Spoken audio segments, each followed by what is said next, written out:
Good afternoon, Robert Scribbler filming south and east from Jeanette's Pier into an increasingly cold and stormy North Atlantic Ocean. Strong northerly and northwesterly winds build across the Outer Banks right now. We've got winds blowing between 20 and 30 miles per hour with near gale force gusts expected by this evening out of the north-northwest.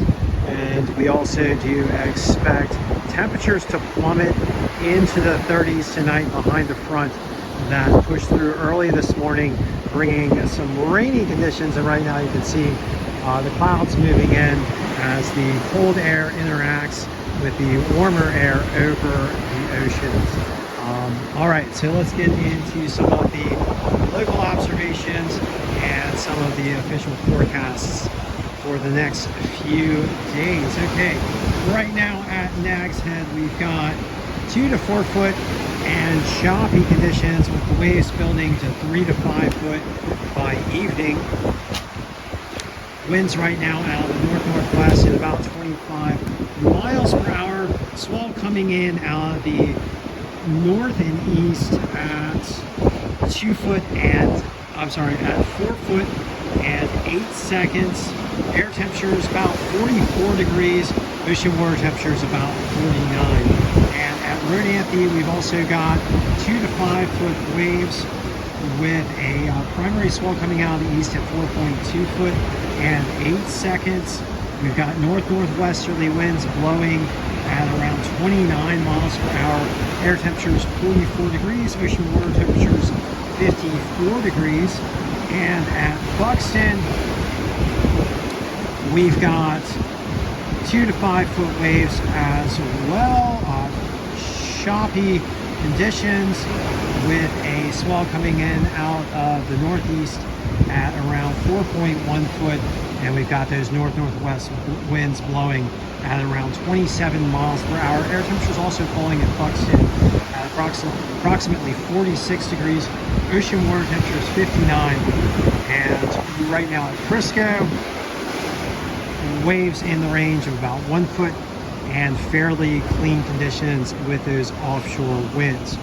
All right, so conditions today expected to deteriorate as a choppier surf builds to 3 to 6 foot by night.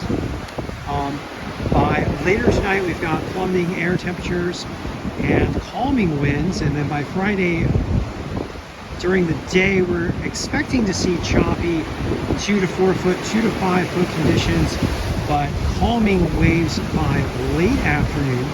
And then as Saturday rolls around, we get another transition as southeast winds increase, bringing warmer temperatures, onshore winds, and some choppy, grumbly 2 to 4 foot waves. And then by Sunday, winds switch once again to the west and generate clean 2 to 4 foot waves north and 3 to 6 foot waves south. So Sunday looking like a very promising day for surfing conditions with waves in the range of anywhere from 2 to 6 feet, depending on where you are on the east-facing beaches of the Outer Banks. And then last of all, on Monday, those north-northwest winds are expected to pick up once again to 10 to 20 miles per hour with 2 to 3 foot plus surf generated, along with some choppy conditions. So very, very changeable forecast for waves. Right now, Sunday looking like the best wave day over the coming days. And it is also worth noting that in our advanced outlook, we are looking forward to a potential very strong storm by the middle of next week. We're just going to have to keep our eye on conditions as they develop. All right, so thank you for joining me for this Thursday, January the 4th session of the OBX Wave Report. Got myself mixed up on my day there for just a second. It's been a busy day. I'd like to ask you guys to also please do everything you can to protect our coastlines from the impacts of climate change driven by fossil fuel burning. Those impacts being the rising sea levels, more intense storms, ocean heat waves, and ocean acidification.